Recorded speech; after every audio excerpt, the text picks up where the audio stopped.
Greetings, ladies and gents, and welcome to today's Reddit Quickie from the subreddit HFY, called Billy Bob Space Trucker Chapter 18. Written by Legal. The link to the original will be down below, and as always, I hope that you enjoy. President Cross was in the dodecahedron once more, and with the way things were shaping up, he'd be spending a lot of time in the military command center. This is why they'd built the rest of the dodecahedron under the old Pentagon. From the outside, it looked the same, but now they had a hell of a lot more space underground. The old joke had been that Washington was an iceberg, with only a fraction of the city being above ground. Now it was especially true.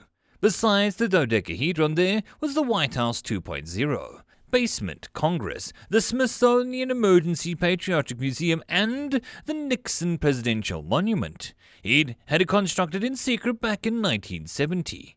And every time a president ordered it taken apart, the workers would start dying in very mysterious circumstances, and eventually everyone figured it was easier just to leave Nixon's ghost alone. It had been ages since presidents had to worry about a full-scale war. But they dealt with small border skirmishes that they'd been sent out a carrier group and bomb deep into the Xeno systems to get them to bugger off. In general, there weren't too many disputes anymore. Humans liked high-gravity planets and did just fine on death worlds. That, and they fought far more ferociously than any other intelligent species. Cross smiled as he thought about the time with the Furlong Consortium that tried to conquer an outlying mineral-rich system. They'd used their similar destroyers and cruisers to screen the system, while 2 dreadnoughts and a few support ships were left to seize the orbital factories in the system asteroid belt. What had happened were the workers, armed with nothing more than welding torches and mining tools, jumped from their asteroids to swarm over the hulls of the ships. The Furlong Admiral had sent a panic message screaming about humans swarming over their hull before the bridge was cracked and he got sucked out into space with his command staff. By the time the screaming fleet pulled back and tried to deal with the workers, they found the humans had secured the dreadnoughts' guns and asteroids as makeshift orbital platforms. The rest of the fleet simply surrendered. The American Navy didn't even have time to respond before the war had started and finished in a day. Most of the time, the best deterrent against Xeno incursion was the average American. They carried guns, lived on crappy planets, and if told that someone wanted to take their crappy land, they'd fight tooth and nail over it. Of course, once Americans had settled the planet enough to make it comfy, and pet psychiatrists became a profession, and there were cookie-cutter coffee shops everywhere, they'd pack up and move on to the next crappy planet where they could be rednecks in peace. The first thing any American colonist on a new planet did was create the largest, most ridiculous vehicle to get around comfortably on the planet. Rock buggies, super swamp sliders, masher monster trucks. Cross's favorites were the lava gliders from Texas, too, sometimes referred to as Satan's arsehole. Indeed, there was very little overlap between human colonies and Xenos who wanted to steal them. It mostly was about mineral systems and FTL junctions, which was why no one had fought humans on the ground yet. It seemed like that was all going to change, however, as the president listened to the tail end of another intel report. So, these space crabs are really going ahead with us? The intel officer nodded. Yes, sir. We continue to intercept fleet orders and transmissions to their commandos to start raiding and capturing humans. Far as we can tell, they're going to try hold civvies hostage to get the trucker to surrender the diplomat. Have they even asked us our stance on this whole situation? No. President Cross snorted at that. All this time, and the galactic government ever did was tell us not to wipe anyone else out and keep our walls small.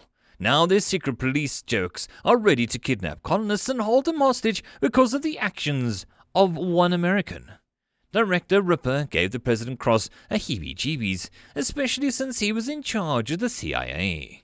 He had those super blue eyes and looked dead somehow, and always reminded the president of one of those bad guys in the movies who would cook up body parts and toss them in a salad. Even so, he was one of the best directors Cross had ever seen, and despite never wanting to go fishing with the guy, the president trusted his judgment. So when he spoke, Cross listened. As you know, human construction crews have been awarded all FTL gate and FTL Kombui contracts in the near space.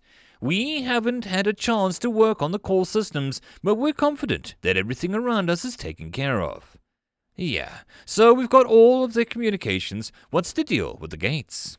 Theoretically, we could reverse the flow of the gates and crush everything traveling on the FTL lanes at the moment, but we're really not sure how well that would work out. Plus, it's not specific. We'd crush everything. Civilian or military. Cross nodded at that. All right, well, as soon as we can confirm reports that the space crab attacks, start bombing the ever-living crap out of one of their core systems. If it's possible just to shut down the FTL gates and strand their fleets, we should try it. If it looks like we'd be hitting a lot of civvy traffic and stranding them as well, then forget it. How bad is this going to be? This is their secret police, after all. Ripper nodded at that. Yes, but that's their folly. They're used to small commando raids against pirates and specific threats. They haven't engaged in wholesale war since the conflict with our new allies. Yeah, speaking of that, weren't they waiting to hear about our success of their diplomat and our space trucker? For the ceremony, yes, but they're forging ahead with the actual mechanics of a new alliance. What are we talking about for blowback? Total war with the rest of the galaxy. The room got quiet as the assembled officers, Congress experts, and, of course, Governor Dundee stared at the CIA director. It's against the treaty that we're forced to sign at the end of the war that I mentioned. Forming an alliance with them basically restarts it. And they're not nearly as strong now as they were when the war started. And few allies, they had abandoned them during the fighting. And while they still have a formidable intel service and commandos, they've got virtually no ground troops or navy. Cross rubbed his chin. Well, the rest of the galaxy attacked the UHG too. That's unclear at this point. We're very explicitly stating that this is an alliance between America and the Libertonians, not the UHG, but the space crabs are targeting their colonies already. Yeah, but all American colonies are unofficial. That's the point. We give the UHG a good planet and let them do things by the book. We take the crap hole so no one will bother us. Until we fix them up enough for the UHG to move in, that is. The space crabs likely don't know that we've got people out there. They're just attacking what they know is human. He sighed and shook his head. Try and make it extra clear that this is Americans, not normal humans. See if we can spare the rest. Otherwise, mobilize everything. Call up our reserves. America is going to war. The rest of the room was nodding in agreement. They'd be ready for the official declaration. Sir, one of the admirals spoke up, we've got a carrier group poised to hit the crabs at home. It's tradition for the president to name the first strike operation. President Cross smiled. There was only one option. We are going to call it Operation Billy Bob, Space Trucker. Emily groaned as she sat in the crate Billy Bob had set up for her next to the ship. The weight of this planet was intense for her, even though she knew that it wasn't even normal for Billy Bob. After escaping with the trophy that they'd taken off and driven through 2 of her sleep cycles before he'd pulled out of FTL lane to land on an uninhabited planet, he wanted to give the new pet a chance to stretch its legs. The problem for her was how heavy the gravity was. She'd insisted on joining him outside in the blue light of the planet's suns. The light gave everything an odd tint, but most of the plains and foliage looked green to her. She was resting on a crate since just breathing was a bit of a strain for her. Billy Bob was tossing a large fake bone in the air, and Stomper, the name he'd chosen for it, would chase it down, pick it up, and run back. Then it would stomp around in front of him, hence the name, until he wrestled with it down and took the toy back before throwing it again. She couldn't believe the confidence he showed with the animal. His body language was perfect for maintaining control over the creature. Was he trained in it, or was this another strangely innate ability that humans seemed to possess? Most species had considerable difficulties domesticating creatures. Maybe it had to do with being omnivores. She was aware that they had some sort of species of meat animal that was so docile that they could walk them into a house of slaughter. Which, if her translator was correct, was rather an awful name, even if it was descriptive. He'd also informed her that the creature's leavings were rainbow-coloured, which gave him no shortage of amusement. He'd insisted that she come and take a look, but even if the gravity wasn't so intense, she'd have skipped out on the offer. It seemed like Stomper had been happy with the toy and the bed that he'd bought for him. Well, that she had bought for him upon Billy Bob's begging. She had no idea what they'd do when it was fully grown, however. Then she blinked a little at the thought. She was only supposed to be with Billy Bob for another few standard galactic weeks. That wasn't nearly enough time for Stomper to grow significantly. The diplomat blinked slowly in the heavy gravity as she thought about that. They'd only been traveling for around a standard galactic week, and she was already thinking as if they were going to be traveling together for years, not just weeks. Besides, not being sure how Billy Bob felt, she wasn't even all that sure that they'd survive more than a few weeks. By now, the Crusticans had to be aware that she had a copy of the suppression device and planned on unveiling it at the council meeting. They hadn't been able to track Billy Bob, it seemed, but that was likely because he was refueling at black market stations now, and slept next to the FTL lanes in deep space instead of any sane species who'd stop in a habitated system. They might set upon the Crustican hunter-killers at any moment. Even if he'd taken out the first squad with surprising ease, they hadn't been expecting a resistance. She still couldn't believe how lucky she was to have met him at that moment. Maybe she'd have to take a few detours on the way to the capital. She'd first been worried about making it in time, but with the way that he drove, speed wasn't a problem. Her handlers had messaged her through the combuys to let her know that the Crusticans might be moving against the Americans. She didn't know if she should tell Billy Bob or not. It wasn't like he could stop them from attacking his people. Would he want to know? She was racked with guilt and worry about what she was getting him mixed up into. As she watched him toss the toy to Stomper, she wondered what was going through his head. This is freaking awesome. It's a six-legged space fox that is going to become as big as a horse, that he could ride. He was excited, and of course, as he played fetch with Stomper, all he could think about was how awesome it would be to ride around a space fox. He still hadn't figured out a satisfying name for the species, but he didn't give a crap about that anymore. He would grab Stomper's tail and wag it around, and then Stomper would stomp around with his tongue hanging out, head in the air. The thing even purred. He had a purring space fox. Fricking awesome.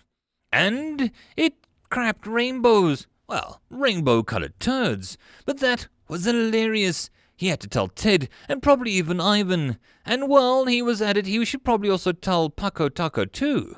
They'd get the word out, and the only problem was that he was the only trucker this far into Xenospace. He had the deepest 99 of them all. He didn't think any humans had even made it this far, let alone all the way into the capital.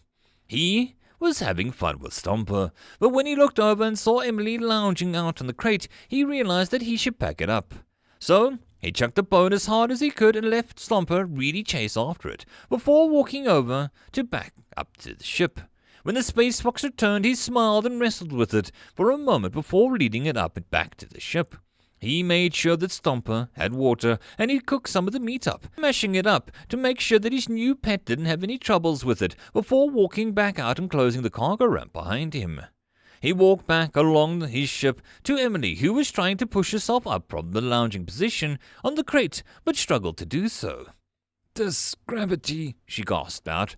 Billy Bob just smiled and reached down, picking her up off the crate. She was heavier than when they tangoed, but he could manage it just fine. He had to be careful to cradle her under her knees and along her upper back so that she didn't put too much pressure on his wings. He didn't mind, after all. She was being a good sport about letting him play with Stomper. Once he was back through and the airlock on the gravity returned to standard for her, she didn't even leave his hold just yet. "I'm, still kind of sore. Mind setting me on the bed?" she asked, and he shrugged, obviously not minding carrying her a little further. She looked up at him, a flood of various emotions washing over her face, before she leaned up, nuzzling her pointed beak into his muzzle under his head and giving it a nip. What she couldn't see due to his beard was the vein just beneath it. His eyes went wide, and she frowned as she tasted something awfully metallic before red began to pour down his throat. She leaned back in his arms before he gasped, dropping her as he collapsed to his knees, clutching his throat as red began to seep from his fingers. She gasped out, wide-eyed, as she jumped up. "Oh, crap! Oh, merciful deity, what did I do, Billy Bob?" He just gargled a little and clutched the hole that she ran around in a panic. What should I do? How should I fix it? Mittens was sitting on the bed, looking between them as the cat wondered what the commotion was about. She remembered the biogel and quickly yanked open the cupboard that he'd put the bottles in. She frantically ran back, kneeling next to him while unfastening the top.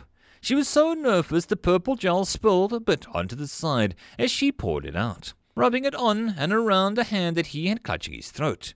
Then she poured out more into the cap, and then she shoved it into his mouth. He opened his lips a bit to try and force the liquid down, before the breathing began to return to normal. She sat next to him looking worried and nervous until he slowly pulled his hand away from his throat. His hand was quite a bit red along it, as did the throat and the top of his shirt. He gasped a little and stayed on his knees for a moment as Emily stared at him wide-eyed. Then he looked over at her. "What the frick?" "I'm sorry. I'm super really sorry. I didn't mean for that to happen. I had no idea it would. You always seem so tough. It's..." He was looking down at his hand for a moment and then back up at her. She could see the confusion in his face. "It's how my people show affection. By trying to rip out the other guy's karate artery." She frowned at that. "Your martial arts artery?" "No, frick. Carotid. Whatever. The thing that guides blood to my brain. I fucking need that. I'm sorry. My people's anatomies are different." "Oh, really? The completely different species has critical life-needing stuff in other places." Jesus. He rubbed his hand along his throat again and shakily stood up, wobbling a bit before walking into the bathroom. She sat on the floor still, trying to calm down still, and remembering the reseal of the biogel's bottle. She heard him scrubbing his hands with some of the sort of cleaner. "The hell was that about, Emily? I take it from your reaction that you weren't actually trying to kill me." "No, I'm really sorry. It's just that you were carrying me and I felt comfortable and I just felt, I don't know. I wanted to show some affection by ripping my throat out. That's not what I thought would happen. I was caught up in the moment. I'm sorry." "You don't seem that distraught. You aren't even crying." He stepped out of the bathroom, rubbing his hands with the cleaning gel, while she looked up at him, and he noticed the moisture in her eyes along her cheeks. She just wasn't sobbing like a human might. Damn. Never mind. Frick, you obviously didn't want it to happen, so apology accepted. It's just stressful trying to hold my blood in so I don't fricking die. He shook his head for a moment before she looked down and away from him. He sighed and he turned back to the bathroom, finally turning on the water to wash off the last of the cleaning gel, now that his hands were clean. For my people, that part of the neck is rather leathery under the feathers. We show affection by nipping at it when the other person has it exposed to us. I exposed it to you? Well, you were carrying me in your arms, and I didn't think it through. I'm really sorry, Billy Bob. We had that dance and... She got quiet and dried his hands off. Looking over at her for a minute, he didn't seem to know what to do. So he didn't say anything as he walked back out of the ship, picking up a crate that he'd set out for her earlier and stowing it away in the cargo bay. Stomper another pat as he walked through. Then he opened the door to his cabin. She had put the biogel away and was sitting on the co-pilot's chair, seeming closed in, trying to take up every little space. He still wasn't totally sure what to say, so he climbed into the pilot's chair, starting up his longhorn to let it warm up before takeoff. They were quiet as he took them back into space, heading to the nearest FTL lane to get going again. He finally broke the silence. "So that's a fiction, huh?" "Billy Bob, hey, it's okay, I survived. It was just a little cut. I probably overreacted. It was just unexpected. I'm really sorry." "I got that. It was just a mistake. A little misunderstanding between two different species. It's okay since I didn't actually die." She still looked a little worried, and obviously regretful that she'd hurt him like that. For his own part, he wasn't sure what sort of affection that she was talking about. Like, affection? He saved the question, though, not sure that he was ready to tackle it. So, you like that dance, huh? The tango. I didn't think about it too much. I was, focused on winning. Were you? It seemed so, intimate, I thought. Well, she trailed off, maybe you could teach me how to dance sometime. Yeah, that's no problem. I'll need you to get some practice in if we really hope to win next time. Your form is a bit sloppy, and you stare at your feet way too much. You need to be more aware of your body. She stared at him as he glanced over. Hey, it's the truth. I meant dancing for fun. Fun? Listen, Emily, let me tell you what my dad told me just before my first league baseball game. It's not about trying your hardest. What matters is if you win. Your father did not tell you that. I'm not kidding. After we lost the game over which I had no real control, 'cause I was young, we stood out in the parking lot and he pointed at the other kids getting into vehicles with their family. He told me all of these other kids are going to get pizza with their families to either lessen the sting of defeat or make the victory all the more sweet. And do you know where we're going, Billy Bob? And I asked if we were going to get pizza, and he said no. We're going home and eating what your mother feels like making with as little prep as possible. And that's just what we did. Emily was staring at Billy Bob open-mouthed with shock. That was your father? Billy Bob nodded. So you know what happens the next Little League game. I told my team that if we lost, I was going to start kicking them in the balls, even if they had cups to protect it. It still hurts. And you know what? We won, and my dad told me that he was extremely proud of me. So, I kinda have a thing about winning, and if I can't win by the rules of the game everyone else is playing by, I have to change the rules and win on my own game. But you have fun constantly, and you're the most insane, fun-loving creature that I've ever met. Yeah, 'cause that's the game I play the most time. That's part of why I became a space trucker. The only real rules I had to follow were delivering stuff to the right place at the right time. I kick ass at that, which leaves me free to have fun doing whatever the frick I want. But when I'm dancing, that's a competition, and I gotta win. So, if you want me to teach you how to dance, I can, and I'll try not to get into my competitive mindset. But no promises. She thought it over for a moment. All right, I'll take whatever teaching that you're willing to give. But no more neck biting. No more neck biting. I said I was sorry. I know, and I'm okay, so long as we're clear. Don't try to kill me again. He smiled as she began to realize that this was just his behavior. Well, not by biting your neck. Your blood tastes awful. Oh, does it? Well, that's good to know. In case we're ever in a fight, I'll try and bleed into your mouth. I'm sure that's a good strategy. She giggled a little, finally starting to relax a bit now that she realized that Billy Bob was really okay. Yeah, try that on a flying predator. I'm sure you'll do well.